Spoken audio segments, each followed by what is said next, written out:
10월 7일 한빛 가족들 서밋타임입니다.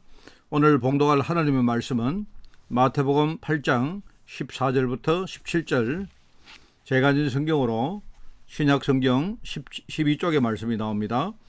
마태복음 8장 14절에서 17절 말씀을 제가 봉독을 합니다. 예수께서 베드로의 집에 들어가사 그의 장모가 열병으로 앓아 누운 것을 보시고 그의 손을 만지시니 열병이 떠나가고 여인이 일어나서 예수께 수종들더라. 저물매 사람들이 귀신 들린 자를 많이 데리고 예수께 오거늘 예수께서 말씀으로 귀신들을 쫓아내시고 병든 자를 다 고치시니 이는 선지자 이사야를 통하여 하신 말씀에 우리의 연약한 것을 친히 담당하시고 병을 짊어지셨도다 함을 이루려 하심이더라. 아멘. 자, 오늘 메시지 제목은 세상이 고칠 수 없는 병을 고치신 그리스도. 이 세상의 많은 병들은 영적인 문제와 연관되어 있습니다. 그래서 표면상 그 병이 치유될 수도 있지만 근본적인 부분이 치유가 안 되면 실제로 그거는 치유가 됐다고 말할 수가 없습니다. 그래서 세상이 절대로 알지도 못하고 그리고요 고칠 수 없는 그 병을 고치신 그리스도. 오늘 이 말씀을 붙들고 하루 여러분이 정말 승리하는 그런 여러분 되시길 바랍니다. 서론을 읽습니다. 우리가 실제 큰 영향을 받고 있는데도 거의 모르고 있는 것들이 있습니다. 영적인 것들이죠.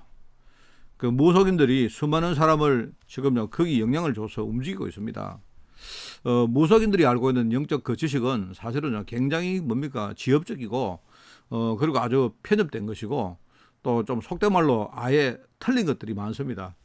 그런데 그런 걸 가지고도 사람들이 영적으로 전혀 모르고 있기 때문에 지금 무속인들이 사람들을 움직이고 있습니다. 실제로 정치, 경제, 사회, 문화 전체, 예술 전체에 이 무속인들이 주는 영향이 굉장히 많습니다. 그래서 예수님은 제자들에게 귀신을 내쫓는 권세를 주기 위해서 불렀다고 그렇게 말씀을 하고 있습니다. 참 중요한 말이죠.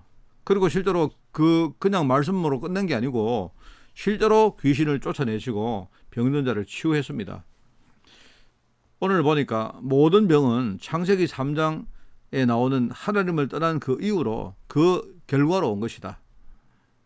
그래서 그리스도께서 오셔서 이 그리스도는 하나님 아닙니까? 인간이 절대로 이 문제 해결을 못하기 때문에 하나님이신 그리스도가 오셔서 이사야의 예언대로 이사야 53장 4절에 나오는 그 예언대로 우리의 연약한 것을 친히 예수님께서 담당하셨다. 그렇게 기록되어 있습니다. 자, 오늘 첫 번째입니다. 이 부분은요 아무도 알지 못하는 것입니다. 그렇기 때문에 알지 못하기 때문에 전혀 아무도 가르쳐주지 못한 그런 것입니다. 정말 이게 중요한 말이거든요. 우리가 신앙생활을 할 때에 뭘 우리가 하는 것도 중요하지만 진짜 사람들이 모르고 있는 그 영적 세계를 아는 것이 그게 가장 중요한 것이고 그게 되어야 그 다음이 되어진다는 사실입니다. 그래서 우리가 그리스도가 왜 오셨는지, 그리스도가 오신 이유가 뭔지, 그리스도가 오신 이유는요 요한일서 3장 8절에 보니까 하나님의 마귀의 일을 멸하기 위해서 오셨다. 바로 이 흑암 권세를 완전히 결박하기 위해서 오신 분이 바로 그리스도십니다. 그래서 창세기 3장 15절에 인간은 사단을 절대로 이길 수가 없고 그 사단의 계획을 우리가 절대로 무산시킬 수 없기 때문에 그래서 여인의 후손 대신 그리스도가 오신 것입니다. 이 언약만 우리가 붙들어도 많은 것들이 달라지거든요. 사실 이 언약을 제대로 모른다면 우리가 많은 것을 해도 사실은 별로 의미가 없습니다. 나중에 그 창세기 6장에 보니까 하나님이 노아에게 방주를 만들어라. 이 말이 미래에 오실 그리스도를 말한 겁니다. 노아와 그 가족들이 방주 안으로 들어갔을 때 유일하게 방주 안에 들어간 자만 살아났다는 이야기입니다. 그리고 이 방주 안에 들어오신 그리스도, 방주 대신 그리스도, 이 방주 대신 그리스도 안에 들어오라는 겁니다. 그죠? 출애굽기 3장 18절에 보니까 애굽 땅에 하나님의 백성들이 애굽 땅에 종노릇 하게 되었습니다. 완전히 흑암에 갇혀서 종노릇 하고 있었기 때문에 하나님이 이 문제를 해결하기 위해서 바로 피제사를 드리라. 광야에 가서 광야에서 바로 피제사를 드리라. 이 말은 바로 미래에 오실 그리스도를 말하는 겁니다. 그게 출애굽기 3장 18절이죠. 나중에 또 이스라엘 백성들이 완전히 뭡니까? 하나님의 백성인데 바벨론이 쳐들어와서 포로가 되어서 끌려갑니다. 근데 하나님은 미리 그에 대해서 예언을 하시죠. 그러면서 뭡니까? 이사야 7장 14절에 여인의 후손, 처녀가 잉태하여 아들을 낳을 것인데 그 이름을 임마누엘을 할 것이다. 바로 우리의 모든 것들이 완전 포로됐기 때문에 여기서 우리가 빠져나올 수 있는 바로 길이 뭐냐니까 바로 그리스도 언약을 붙드는 것입니다. 바로 임마누엘의 축복을 회복하라 하는 그 말이죠.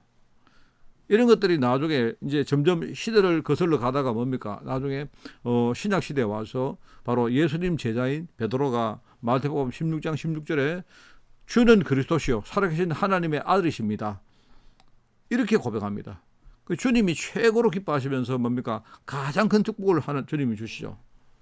그 시대에 로마가 쳐들어와서 이스라엘 나라를 완전히 속국을 시켰습니다. 개인이 그냥 포로되고 노예되는 정도가 아니고 뭡니까? 완전히 나라 전체가 속국됐다 이 말입니다. 흑암권세에 속국됐다 이 말입니다. 그렇기 때문에 그 나라 전체에 진짜 그리스도 언약이 들어가야 그래야 이런 시대가 완전히 끝난다는 말입니다. 그 사람들이 이걸 모르죠. 영적으로 눈을 뜨고 있지 못하기 때문에 이걸 모르고 있습니다. 모르기 때문에 가르쳐주지 못하는 거죠. 우리가 이걸 먼저 알아야 됩니다. 그럼 두 번째 뭡니까? 그 사람들이 모르기 때문에 정말 많은 일을 하고도 실제로 아무런 효과가 없는 거죠. 아무도 실제로 행할 수 없는 것입니다. 우리가 정말로 그리스도를 누리면 그때부터 뭡니까? 나와 내 현장에 그리고 나와 관계되는 많은 어떤 관계 속에 하나님의 역사가 일어납니다. 이 사실을 깨달은 사람이 바울이다. 그죠? 바울이 현장에 들어가니까 뭡니까? 사도행전 13장에 점술이 완전히 뭡니까? 판을 치고 점술이 완전 정치까지도 완전히 장악을 하고 있습니다. 사도행전 16장에 바울이 빌립보 현장에 들어가니까 어떻게 되었습니까? 그게 그러니까 완전 점치는 여종이 점을 치면서 뭡니까? 그 지역에 많은 사람을 뭡니까? 이렇게 영향을 주고 있는데 아예 뭡니까? 이 점치는 여종이 뭘 합니까? 완전히 뭡니까? 어떤 주인을 이롭게 하는 그런 경제 활동을 하는 거기에 쓰임 맡고 있는 그런 상황이었습니다. 그리고 사도행전 19장에 보니까 에베소라는 도시 자체가 완전히 뭡니까? 도시의 기능 자체가 무상 숭배를 위해서 기능하는 그런 도시가 되어버렸어요. 그때는 뭡니까? 정치나 사회나 문화, 경제뿐만 아니고 도시 전체가 우상 숭배를 중심으로 돌아가는 그런 지경이 됐단 말입니다. 그게 바로 우리가 말하는 시대를 바꿀 우리가 세 가지 현장입니다. 사도행전 13장, 16장, 19장. 그러니까 사람들이 그리스도를 모릅니다. 모르기 때문에 누릴 수가 없죠. 그리스도를 누리지 못하기 때문에 실제로 심지어 예수 믿는 사람조차도 실제 그리스도를 잘 모르고 누리지 못하니까 현장에 제대로 영향을 주지를 못하고 있습니다. 정말로 그리스도 누려버리면 우리 현장에요. 정말로 어떤 그리스도가 역사하실 건데 바로 그 그리스도가 성령으로 역사하시는 거 아닙니까? 세 번째는 뭡니까? 그렇기 때문에 우리가 중요한 자리에 파송돼 가는데도 우리는 실제로 뭡니까? 그 현장에 아무런 것을 줄 수가 없습니다. 진짜 우리가 그리스도 누리는 정도 아예 그리스도 충만할 때에 그때에 뭡니까? 나를 중심으로 현장에 시대가 바뀌는 이런 일들이 벌어집니다.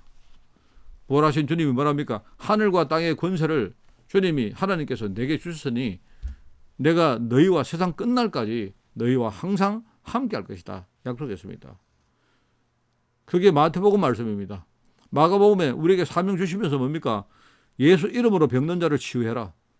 예수 이름으로 치유해라. 그리고 귀신을 쫓아내라. 이 일을 해라. 그러면서 사도행전에 보니까 뭡니까?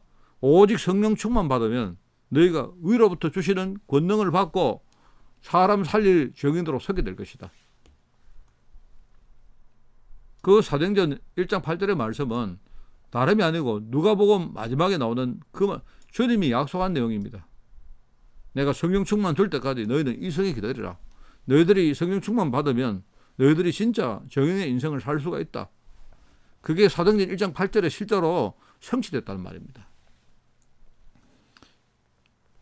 여러분, 우리에게 승리할 권세가 주어졌습니다. 그걸 믿고 내가 깊은 기도 속에 들어가서 정말 이 집중입니다. 그리스도 한 분에게 집중하면 정말 내 자신이 치유받는 정도가 아니고요, 세상을 움직이는 그런 자리에 우리가 설 수가 있는 것입니다. 여러분, 이 일을 하는데 우리가 큰 그림을 그리기보다 내가 가진 영적 문제가 실제로 뭡니까? 하나님 말씀이 내 안에 각인되어지고 이렇게 되면요, 실제로 내 가진 숨어있는 영적 문제가 그때부터 치유되고요, 사실은요 이때부터 뭡니까? 나를 능가하는 하나님의 역사가 일어나기 때문에 내가 미리 상상치 못했던 그런 일들이요 일어납니다. 주님께서 뭐랍니까? 에레미야에게 너는 내게 부르짖으라 하면서 네가 알지 못하는 크고 엄밀한 일을, 이 말은 뭡니까? 사람들이 알지 못하는 크고 엄밀한 일을 내가 너에게 행할 것이다. 오늘 여러분 승리하시기 바랍니다. 정말로 세상이 모르고 세상이 전혀 행할 수도 없고 세상이 영향을 줄 수 없었던 실제로 이 흑암 문제, 이 흑암 문제가 주는 많은 질병들, 이런 불치병들을 고치신 그리스도, 이 그리스도 언약으로 충만한 여러분 되시기를 바랍니다. 하나님 감사드립니다. 오늘 그리스도 능력 가지고 나를 살리고 현장을 살리며 이 세상에 정말 복음의 영향을 주고 살 수 있도록 우리 모든 죄종들을 축복하여 주옵소서. 감사드리며 예수님의 이름으로 기도드리옵나이다. 아멘.